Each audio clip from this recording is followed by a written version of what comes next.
Bueno, seguimos. Visualizar la costa Caribe definitivamente en el 2030 es bastante impresionante. Y como pudimos ver, las ciudades-región ganan cada vez más protagonismo en el mundo. Para comprender a fondo esta visión, quiero invitar al escenario a Bruce para que nos cuente un poco más la visión que tiene en mente.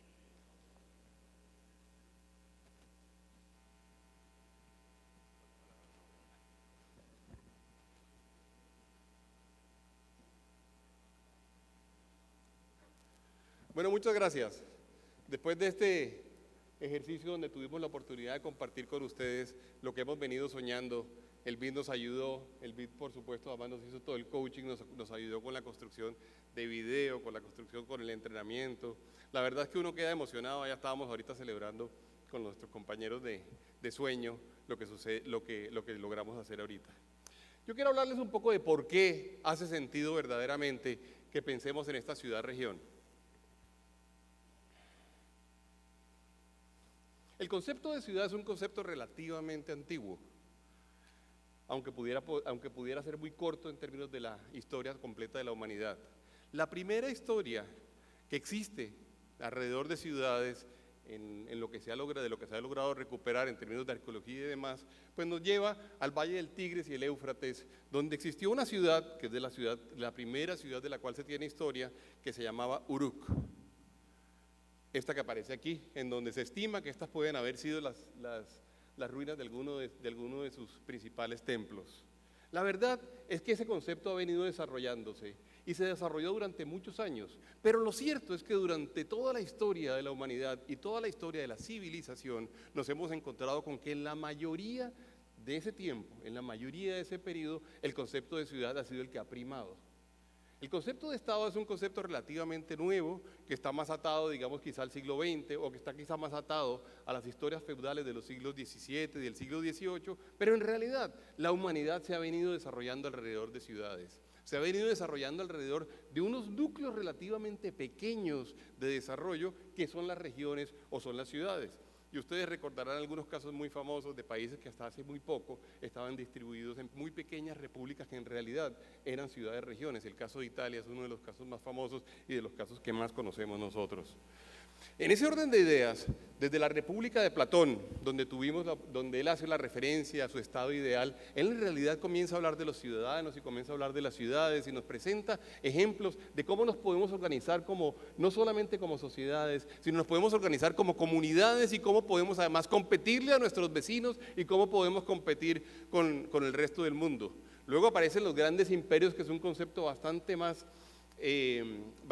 ambicioso, que es el de tratar de apoderarse del mundo completo, que ustedes saben, ejemplos hemos tenido varios, ejemplos a veces tenemos también por estos días, y uno se encuentra con que realmente ese concepto no atiende realmente a una necesidad de desarrollo, sino atiende a una necesidad de poder. Y el desarrollo, inclusive dentro de los imperios y dentro de los países, no ha sido homogéneo. Nos hemos encontrado con que hay una gran heterogeneidad, incluso en los grandes países hoy en día, en términos de qué se logra en una ciudad y qué se logra en la otra en términos de desarrollo. De ahí, digamos, de alguna forma, casi todos nuestros países en América Latina han pensado durante muchos años que el desarrollo se puede construir con una unidad que es la unidad denominada país. Y si ustedes se dan cuenta, en general, las políticas públicas que se desarrollan en nuestros países, tratan de impactar casi siempre al país como una totalidad y tratan de producir un concepto homogéneo de desarrollo. Yo me imagino muy pocas políticas públicas en un país, por ejemplo, como China o como Estados Unidos, en donde uno pudiera llegar a decir que esa política pública produjo un desarrollo homogéneo en toda su población. En China no hay la menor duda, digamos, de la heterogeneidad de las ciudades y de la heterogeneidad de las regiones, pero aún en Estados Unidos la diferencia entre las regiones es gigantesca. Tenemos, como ustedes saben, regiones como la región de San Francisco, o región como Alabama, o regiones o ciudades-regiones como la de New York, New Jersey, o tenemos ciudades-regiones como las de Houston, que son completamente distintas las unas de las otras. Es más, si uno mira un poco de historia, y esto lo vi hace poco en una entrevista, una presentación que está en YouTube, por cierto, que lo hizo el London School of Economics. En el año 1970, San Francisco era la ciudad número 1 en términos de ingreso per cápita de los Estados Unidos. Los Ángeles, una ciudad que se encuentra en el mismo estado de San Francisco, es la ciudad número 4 en términos de ingreso per cápita. Pues bien, ese mismo ejercicio se repite para el año 2010 y nos encontramos con que San Francisco sigue siendo la ciudad número 1 de los Estados Unidos en términos de ingreso per cápita. Los Ángeles bajó al puesto número 25. Son muchas las preguntas para los economistas del desarrollo alrededor de qué hizo bien San Francisco y qué hizo mal Los Ángeles para mantenerse en la punta 1 y para haber bajado hasta el puesto 25 otro. Y en realidad, todas en los Estados Unidos, y en realidad las respuestas casi todas se refieren a cosas que sí pasaron en una ciudad y cosas que no pasaron en la otra. San Francisco fue una ciudad que tomó la decisión de crecer alrededor de algo de lo que hoy en día conocemos como Silicon Valley. Y Silicon Valley no solamente es un sitio en el cual pasan muchas cosas y se generan muchos emprendimientos, sino es un sitio en el cual además hay una gran cantidad de educación de altísima calidad. Algunas de las universidades más importantes del mundo están allí. Algunas de las carreras más importantes del mundo están allí. Pero resulta que también algunas de las compañías más importantes del mundo están allí. ¿Qué hizo que San Francisco lo lograra y Los Ángeles no? Entre otras cosas, alguna de la explicación, digamos, para la caída de Los Ángeles tiene que ver con la aspiración que tuvo Los Ángeles y que mantuvo Los Ángeles de poder seguir siendo el centro de entretenimiento y de producción de cine, que siempre lo fue alrededor de los grandes estudios cinematográficos. Pues resulta que la industria del cine, como casi todas las industrias, pues evolucionó. Y entre otras cosas entró en un campo que ahora ustedes lo han visto cada vez más activo, que es el campo de la animation. Y para la animation usted probablemente no necesita esos estudios tan grandes. Y resulta que algunas ciudades como Nueva York o en el mismo país, en Canadá, en Vancouver y en Toronto, decidieron que se iba a meter en la industria de la animation. Orlando, Florida también fue uno que tomó esa decisión. San Francisco no se dio cuenta de esto y San Francisco cayó y cayó importantemente. Esa es una de las múltiples explicaciones. Pero el hecho concreto es que las políticas del desarrollo, al final del día, tienen que ver más con las decisiones regionales y de ciudades que con la capacidad que tenga un país como un todo de generar marcos regulatorios o marcos jurídicos y legales que verdaderamente produzcan un resultado. Eso en Colombia no hemos terminado de entenderlo. El concepto de región desde el punto de vista de desarrollo es la gran propuesta que nosotros estamos haciendo aquí. Es decir, estamos en Colombia, por supuesto. ¿Competimos con quién? No competimos nosotros en realidad con Antioquia, con Valle o con Bogotá. Nosotros competimos con un ámbito completamente distinto, que es el ámbito realmente de las ciudades que están en la cuenca del Caribe o las ciudades que se parecen a nosotros. Aparece un concepto interesantísimo. Y algunos de estos son los más importantes pensadores alrededor del tema. Aparece un concepto interesantísimo que es el de ciudad global o el de ciudad-región, en donde los economistas más importantes y más, diría yo, avanzada del mundo, nos hacen caer en cuenta de que la mayoría de las decisiones que se toman, primero, no son solamente, como dijo Antonio Celia hace un rato, no son solamente públicas. Muchas de las decisiones importantes son decisiones privadas. Y el sector privado participa activamente en lo que se logre o en lo que no se logre alrededor de una región. La decisión de ustedes de estar sentados aquí, y ojalá diría yo, la decisión de que trabajáramos conjuntos de aquí en adelante, va a ser quizá más importante que la tarea que le vamos a poner al gobernador Verano o al gobernador Turbay, que están aquí enfrente. La verdad es que le vamos a poner tareas, le vamos a proponer trabajo conjunto, eso sí va a pasar, por supuesto. Pero en realidad lo más importante es la decisión que tengamos de invertir, de formar talento humano, de generar emprendimiento, de generar innovación. En este orden de ideas, ¿cómo vemos nosotros el concepto de Ciudad Caribe? Lo vemos como una plataforma de competitividad. Si a mí me piden que defina qué soñaríamos nosotros como Ciudad Caribe, yo diría es una plataforma de competitividad.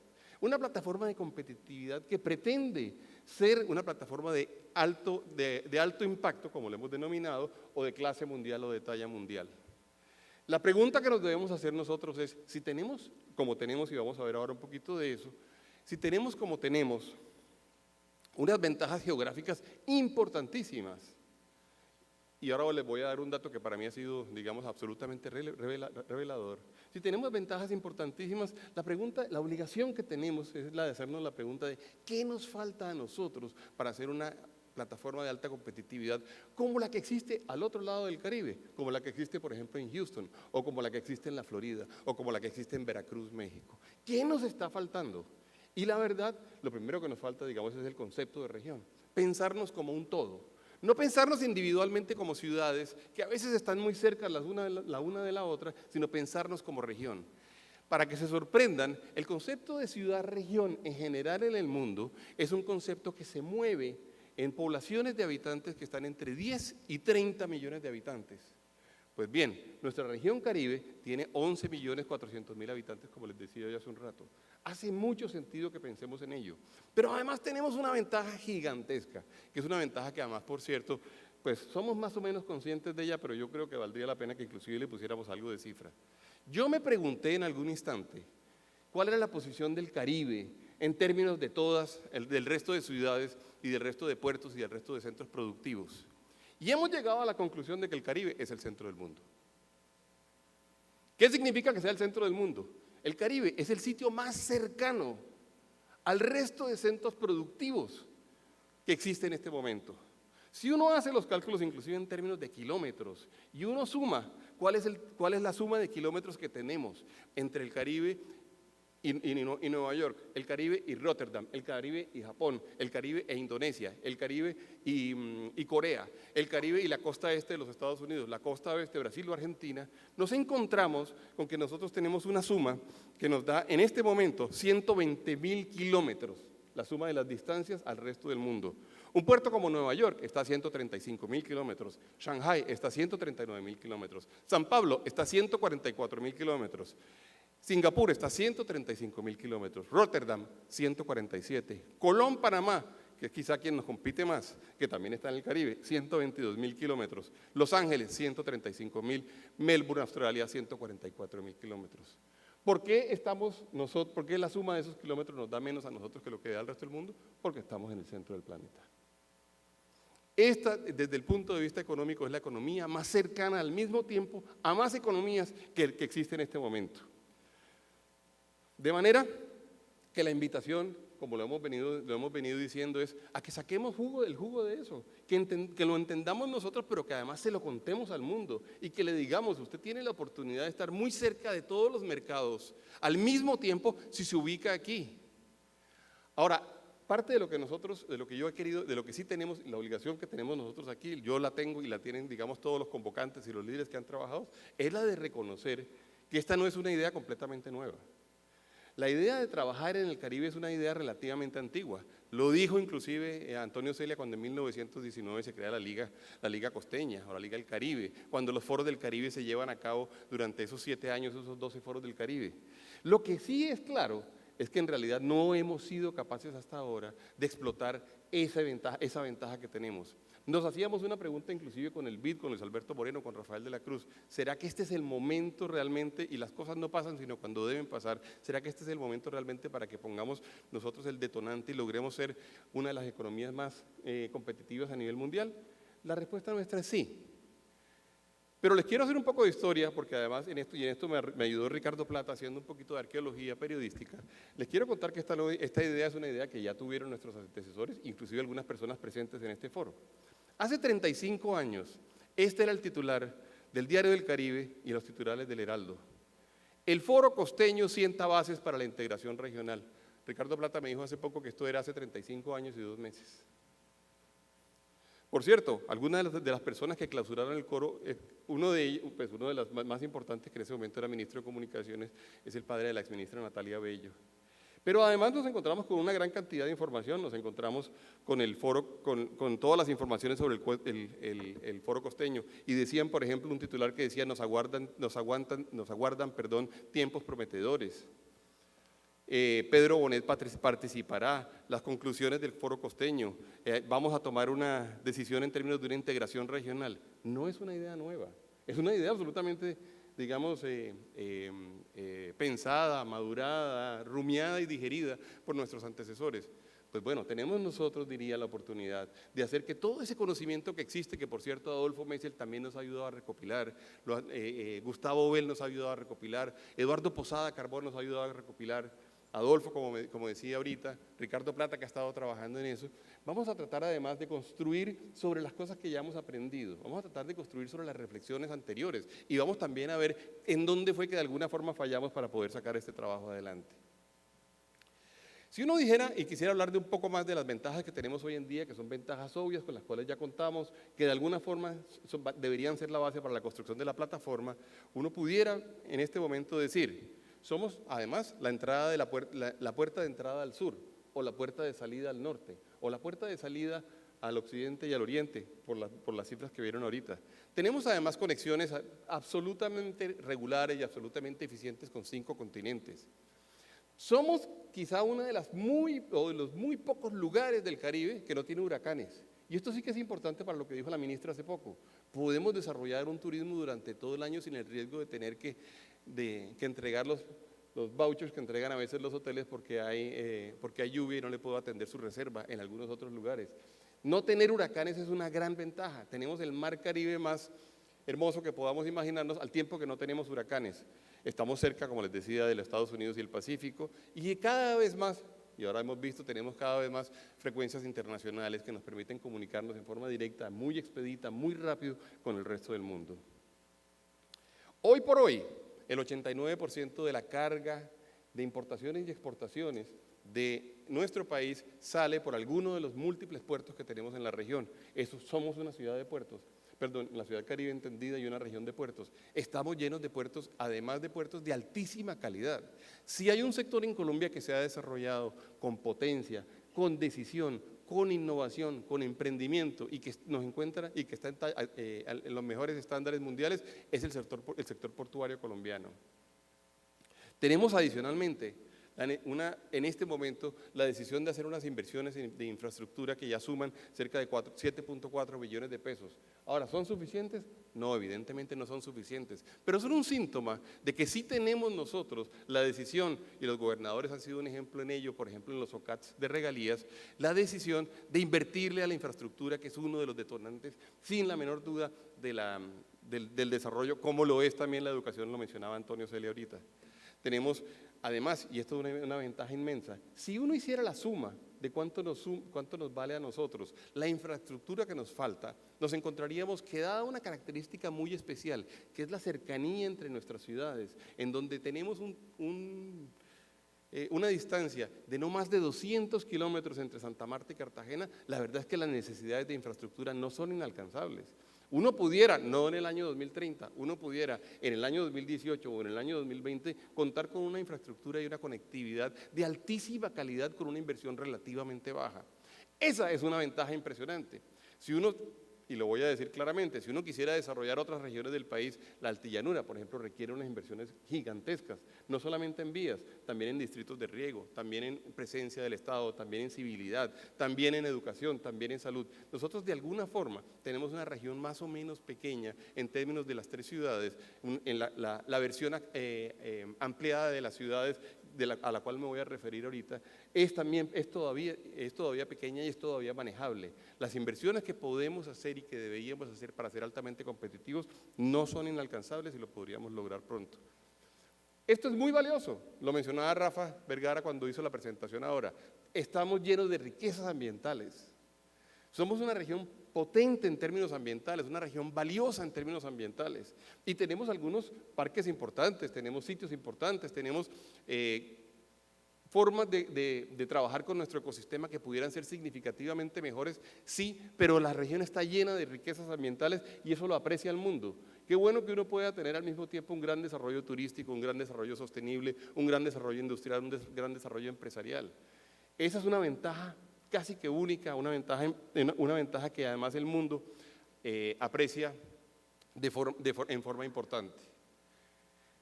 Esto que para nosotros tiene tanto valor desde el punto de vista cultural como son nuestras fiestas, nuestros festivales, nuestros carnavales, desde el punto de vista cultural ustedes no se imaginan el valor que tiene desde el punto de vista internacional. Cada vez más, de hecho el BID tiene un libro y se refiere a él y se refiere a este tema, cada vez más esto es considerado un gran patrimonio. Pero no un patrimonio solamente en términos de que tenemos ahí una cosa de gran valor, sino un patrimonio que le puede producir grandes réditos a nuestra población, puede producir beneficios a nuestra población. Esto el BID y algunos economistas ya en forma más o menos extendida lo llaman economía naranja. Esto es la industria del entretenimiento también. Poder tener los carnavales de Barranquilla, las fiestas del mar, el Hey Festival, el Festival de Música, el Festival Vallenato, poder tener inclusive este centro histórico que tenemos frente, que en sí mismo es un gran atractivo desde el punto de vista de patrimonio histórico, pero también desde el punto de vista de atractivo turístico, es un gran valor. Si uno hace un inventario entre eventos grandes y eventos pequeños, seguramente no pasan más de 15 días sin que haya un evento cultural importante en la costa Caribe. Si uno hace un inventario de dónde se encuentran, uno pudiera decirle permanentemente en la oferta turística esa de la cual estamos hablando, ¿usted en qué época del año quiere ir a la ciudad Caribe de Colombia? Bueno, en esa época del año está pasando lo siguiente, y la semana siguiente pasa lo siguiente, y en 2 semanas pasa lo siguiente, o cambie de fechas porque además le tenemos una oferta completamente distinta. ¿Qué le gusta? El cine, el folclore, le gustan los cuadros vivos de galeras. ¿Qué es lo que a usted le gusta? Y nos vamos a encontrar con que efectivamente hay una gran cantidad de oportunidades que tenemos que trabajar, y tenemos que verlo, como decía Antonio Celia hace un momento, verlo con rigor. Este es un ejercicio que yo diría tenemos que hacerlo con la frescura nuestra, con la frescura del Caribe, pero con rigor. Tenemos que ser pilos en esto, hay que verdaderamente hacerlo y hacerlo con cuidado y ser rigurosos.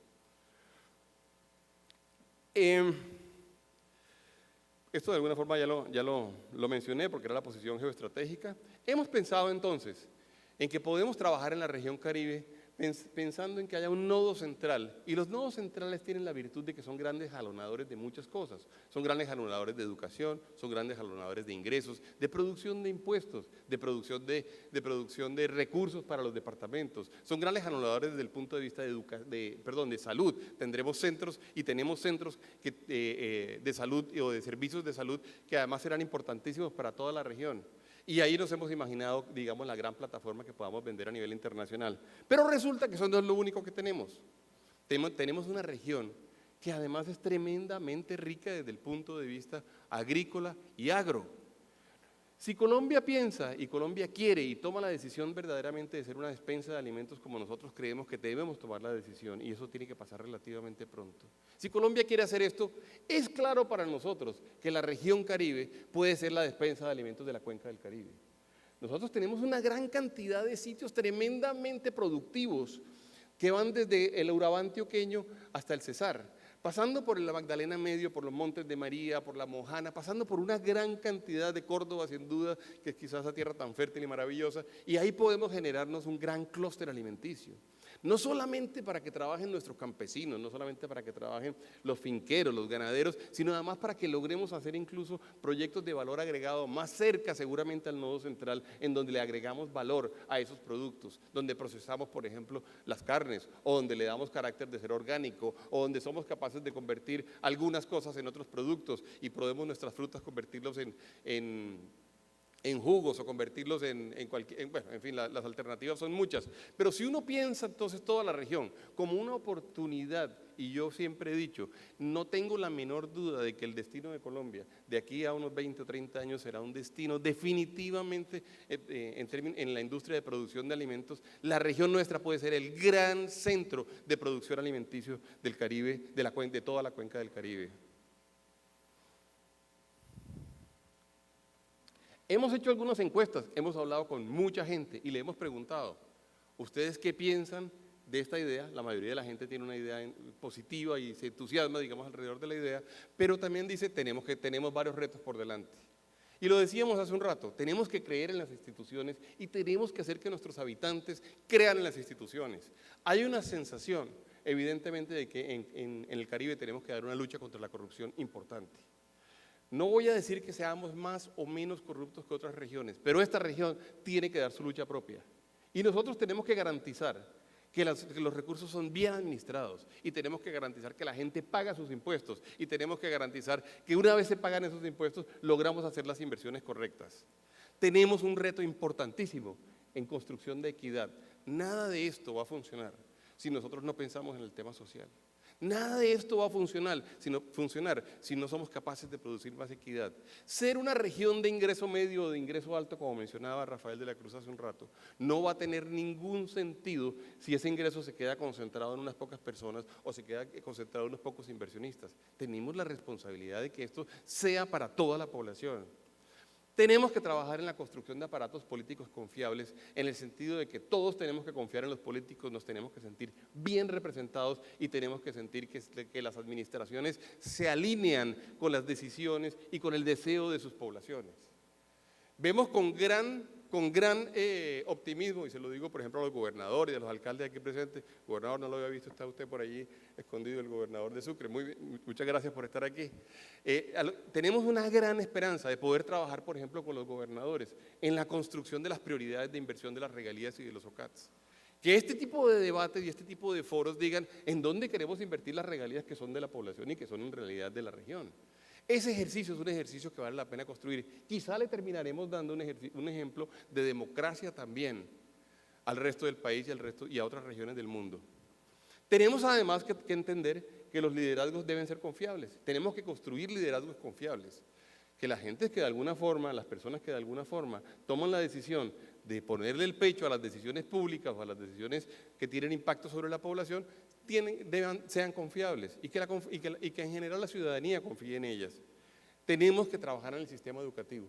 Antonio Celia lo mencionó ahorita, él va a hacer más énfasis, él de hecho es el líder en la mesa de educación. Tenemos, y mencionó la serie de retos que tenemos, hay que trabajar en ese pacto del cual él habla. Seguramente mañana cuando trabajemos en la mesa esta tarde vamos a poder producir algunos resultados y algunas recomendaciones y sugerencias en general en términos educativos, pero también tenemos que trabajar en términos de educación pertinente, de educación técnica, de educación tecnológica y de las carreras. Saber qué es lo que necesitamos y por qué lo necesitamos y dónde lo necesitamos y estar listos para hacer las cosas. Y tenemos, y este es quizá el principal reto que tenemos que ser capaces de pensarnos como región. No tiene ningún sentido, les voy a contar una anécdota corta, pero algunas de las personas a las que les presentamos esto, internacionales la mayoría de ellos, dijeron, no tiene ningún sentido que ustedes piensen en Colombia que la región Caribe compite con el resto del país. Entonces, no compite con el resto del país, no producen lo mismo, no hacen lo mismo, no tienen la misma ubicación geográfica. Y me decían, a punto seguido, me decían, o a renglón seguido, me decían, pero lo que sí no tiene ningún sentido es que nosotros sigamos construyendo competencias entre nuestras tres ciudades o competitividad entre nuestras tres ciudades. Lo que hace todo el sentido del mundo, y aquí quiero hacer una alusión a Carlos Vives que está aquí presente, porque Carlos nos invitó a Luis Alberto, a mí y a otros 20 o 30 personas a pensar en Santa Marta hace un año, más o menos, Carlos. Sí, hace más o menos un año, Padre Elena no te había visto, sí, más o menos un año. El ejercicio que propuso Carlos fue un ejercicio que él lo ha denominado la Perla de las Américas, es pensar en Santa Marta y ver qué podemos hacer alrededor de Santa Marta y además cómo el país puede pensar en Santa Marta y tenerla en cuenta. Evidentemente los retos que existen en Santa Marta son gigantescos, que no son retos solo de los samarios, son retos de absolutamente toda la población. Pero si alguien tiene una responsabilidad sobre Santa Marta, somos evidentemente los otros miembros de la región. Si alguien tiene una responsabilidad, somos todos los que estamos sentados aquí. Pero muy interesante cuando hicimos el primer ejercicio de pensar en términos de la vocación de Santa Marta, en la mayoría de los casos los resultados fueron Santa Marta tiene que buscar la forma de competirle bien a Barranquilla o tiene que buscar la forma de competirle bien a Cartagena. Con Luis Alberto Moreno nos sentamos y con Carlos y Claudia Lera nos sentamos y dijimos nos estamos equivocando. Las ciudades nuestras no tienen que competir entre ellas. Además, individualmente no son suficientemente grandes tampoco para dedicarse a competir las unas con las otras. Lo que tenemos que buscar es la forma realmente de trabajar todos conjuntamente. Los dirigentes políticos, los dirigentes empresariales, los dirigentes cívicos, los intelectuales, los periodistas, los medios, en fin, todos tendríamos que trabajar en ese mismo sentido. Y de ahí, debo confesar, nació la idea de esta ciudad Caribe. De ese ejercicio que hicimos con Carlos en Santa Marta, donde nos dimos cuenta que el futuro de Santa Marta evidentemente estaba íntimamente atado al éxito de sus vecinos, como lo es el futuro de Barranquilla, como lo es el futuro de Cartagena. Y no he mencionado, porque la verdad es que estoy hablando como de áreas metropolitanas grandes, por supuesto todos los municipios vecinos que tenemos. No he mencionado Turbaco, no he mencionado Malambo, no he mencionado Soledad, no he mencionado Ciénaga, pero por favor siéntase que estamos hablando al final de todas esas regiones metropolitanas grandes que tenemos alrededor de los centros de desarrollo. ¿Cuáles son las mesas de trabajo entonces que ya han venido trabajando y que ya traen un borrador en este momento? Y les quiero decir, a estas alturas ya por lo menos 100 personas han trabajado en esta iniciativa. Ya por lo menos 100 personas le han dedicado tiempo, han puesto sus ideas. ¿Cuáles son las mesas de trabajo? Una que nos interesa muchísimo, la de jóvenes líderes. Esto no va a funcionar si no somos capaces de producir liderazgos jóvenes desde ya. Por eso, entre otras cosas, ustedes vieron que tuvimos jóvenes también en nuestra presentación. Y estuvo Laura, y estuvo Susana, y estuvo Lue. A Lue le digo todavía joven. Lue, ¿dónde está? Allá. Él está en la categoría de joven todavía, pero ahí estuvo Lube. Pero bueno, ese grupo, digamos, verdaderamente representa a la gente que va a tener que tomar el liderazgo relativamente pronto. Y hace todo el sentido del mundo que este trabajo lo realicemos nosotros, teniendo en cuenta sus opiniones, poniéndolos a trabajar, haciendo que nos pongan a trabajar y teniendo corresponsabilidad. Las sociedades tienen que entender que hay que construir liderazgos y uno no puede pensar en que todo es un show de una sola persona, como dicen en inglés. No, esto tiene que ser un trabajo colectivo. Una mesa muy interesante va a ser es la mesa de competitividad de infraestructura.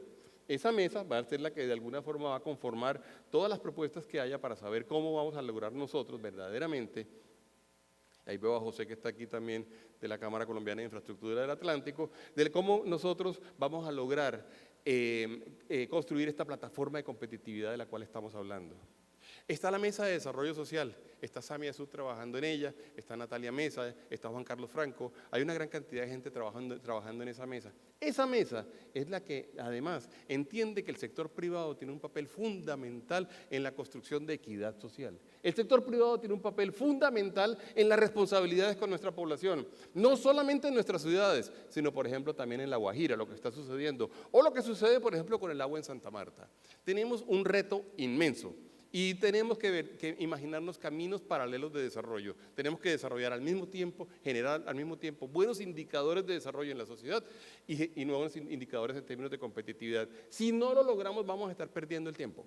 Porque lo que vamos a producir además es un incremento en la inequidad y un incremento en el índice de Gini, que como ustedes saben, entre más alto sea, peor es para una población. Hay otra mesa que es la de administración pública, ahí están trabajando los gobernadores, están trabajando los alcaldes de las ciudades capitales, y tenemos a gente del sector privado como Elvia Mejía, aquí presente, que ha venido, o Antonio Hernández Gamarra, que además nos iba a acompañar el día de hoy, infortunadamente no pudo venir, que además, que han estado, por cierto, en lo público y que entienden el tema público y que de alguna forma tienen que construir esa interfase entre el ejercicio de la población, el ejercicio cívico, todo lo que nosotros soñamos, todo lo que se necesita, todas las necesidades que hay en términos sociales o los sueños que existen desde el punto de vista de competitividad.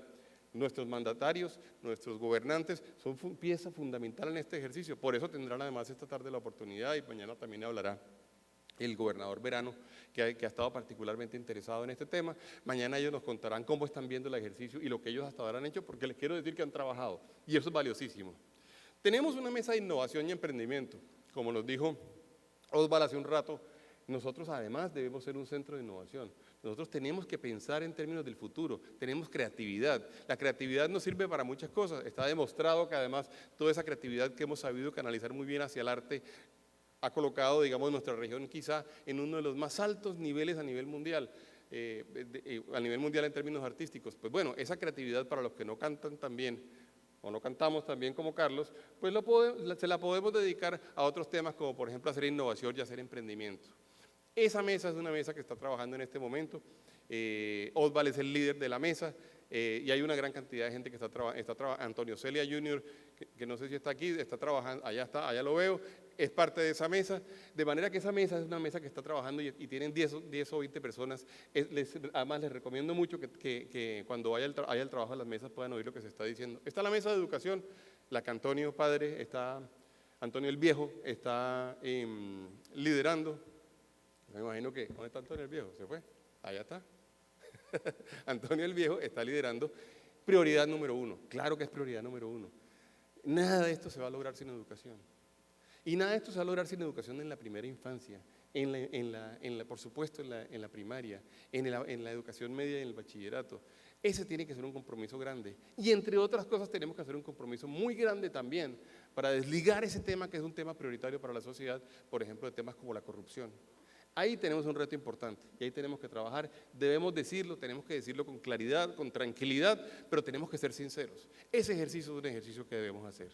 Y tenemos una mesa que es la de cultura y turismo, o turismo y cultura, como decía la ministra María Claudia, ¿qué tal que nosotros seamos capaces realmente de producir una oferta única alrededor de esta ciudad caribe, donde uno es capaz al mismo tiempo de ofrecerle a los viajeros del mundo, las incomparables playas del Parque Tayrona, con al mismo tiempo con la Sierra Nevada al lado, con la oportunidad de ver aves, que uno de los sitios más importantes del mundo para ver aves son la sierra, y al mismo tiempo con Cartagena, al mismo tiempo con Mompox, o al mismo tiempo con las Islas del Rosario. En realidad tenemos un patrimonio muy importante, todo lo que existe en La Guajira,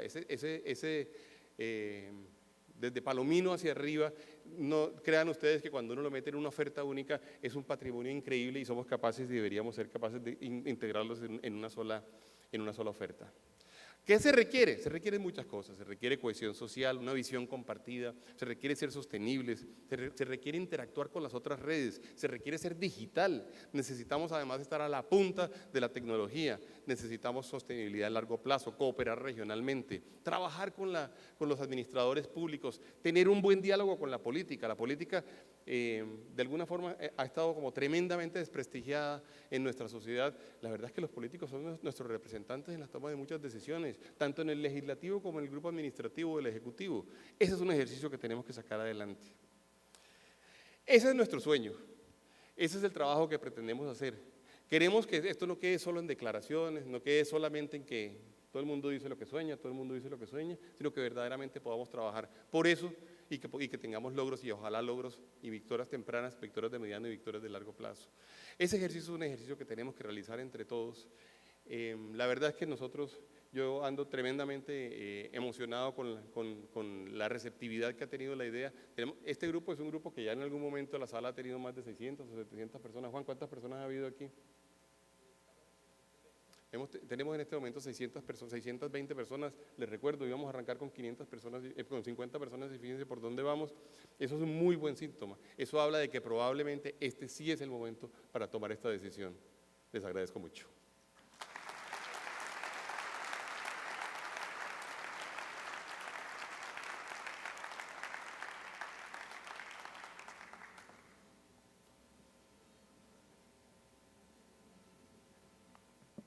Bruce, muchísimas gracias. Interesantísima esta visión y justamente lo que queremos es que esta ciudad caribe desarrolle sus capacidades para ser un jugador de talla mundial. La diversidad de voces es uno de los pilares de donde nace esta iniciativa. Por eso queremos ahora invitar al escenario a Ricardo Plata, a Samuel Azud, a Marcos Suárez y a don Juan Gozaín para conocer sus visiones sobre el Caribe colombiano. Y para guiar esta conversación invitamos a Alejandro Santos, quien nos será nuestro moderador. Bienvenidos todos.